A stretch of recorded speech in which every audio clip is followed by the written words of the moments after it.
اگر آپ کی آواز جلدی تھک جاتی ہے اور بولنے میں مشکل پیش آتی ہے، یا یہ کہ آواز دو نکلنے لگتی ہے ایک آواز کے بجائے، یا یہ کہ آواز بیٹھ جاتی ہے تھوڑا سا بولنے کے بعد، تو بہت ممکن ہے کہ یہ ویڈیو آپ کے لیے ہو اور آپ کو اس سے کافی فائدہ ہو۔ یہ شکایت عموماً یا تو آواز کی جگہ پر تھوڑا سا سوجن یا ورم آ جانے سے ہوتی ہے، یا پھر وہاں پر آواز کی جھلیوں پر دانے بن جاتے ہیں جسے ہم ووکل نوڈیولز کہتے ہیں۔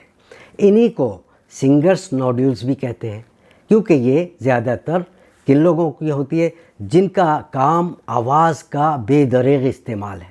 بہت اونچی آواز میں وہ بولتے ہیں یا چیختے ہیں یا دھاڑتے ہیں، تو ان کی آواز اس طرح سے وہ دانے اس آواز کی جھلی پر پیدا ہو جاتے ہیں اور وہ آواز کو صحیح نکلنے نہیں دیتے۔ تو وہ کون لوگ ہیں؟ زیادہ تر تیز آواز میں بولنے والے وکیل یا پھر چیخنے دھاڑنے والے بچے۔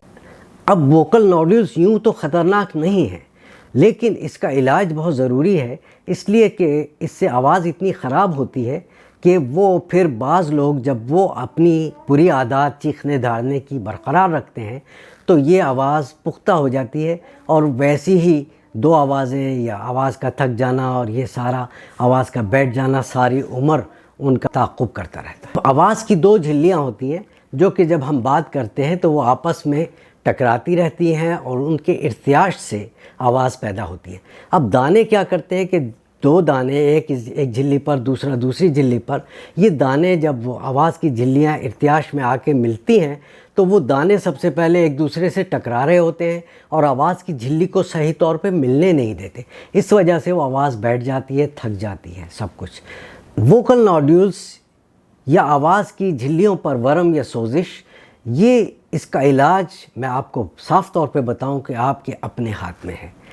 جب آپ اس حد سے تجاوز کرتے ہیں جس پر وہ ووکل نوڈیولز پیدا ہوتے ہیں تو پھر ووکل نوڈیولز بن جاتے ہیں، اور پھر اگر وہ بے احتیاطی جاری رہتی ہے تو وہ مستقل ایک مسئلہ پیدا ہو جاتا ہے۔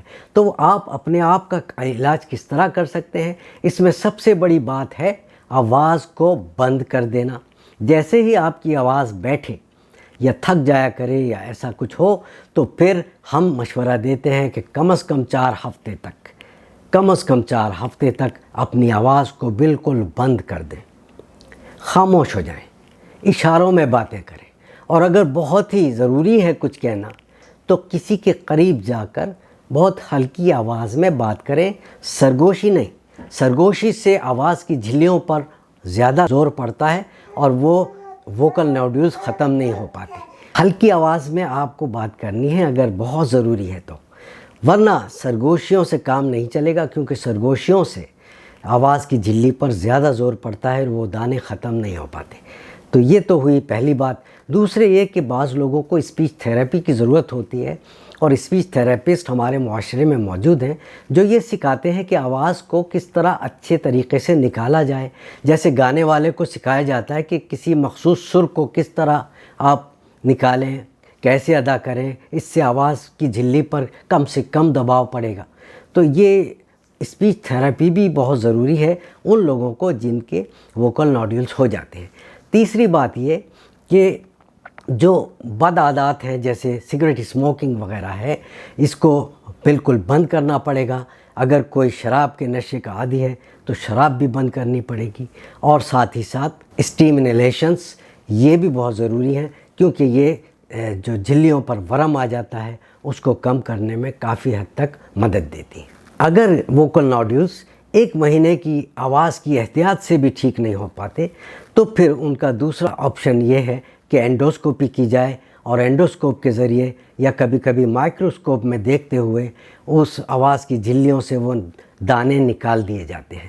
یہ ظاہر ہے کہ یہ آپریشن بے ہوش کر کے کیا جاتا ہے۔ اس کے علاوہ بھی اگر ووکل نوڈیولز کافی بڑے ہیں تو بعض اوقات یہ اس احتیاط سے وہ دور نہیں ہوتے اور اس میں بھی آپریشن کی ضرورت پڑتی ہے۔ لیکن بات یاد رکھنے کی یہ ہے کہ جس کو بھی ووکل نوڈیولز ہو گئے، ایک بار ہو چکے، تو پھر تو ساری عمر کے لیے احتیاط کی ضرورت ہے، کیونکہ یہ ووکل نوڈیولز اگر نکال بھی دیے جائیں تو پھر آواز کی بے احتیاطی کی وجہ سے وہ دوبارہ بھی ہو جاتے ہیں، اور پھر دوبارہ ان کو اسی پروسیس سے گزرنا پڑتا ہے۔ بالآخر آواز وہ نہیں رہتی جو نارمل کبھی تھی۔ تو اس لیے احتیاط کریں، چیخنے دھاڑنے سے پرہیز کریں اور اپنی آواز کا بہتر استعمال کریں۔ اس بات کے ساتھ ہی مجھے اجازت دیجیے۔ اللہ نگہبان۔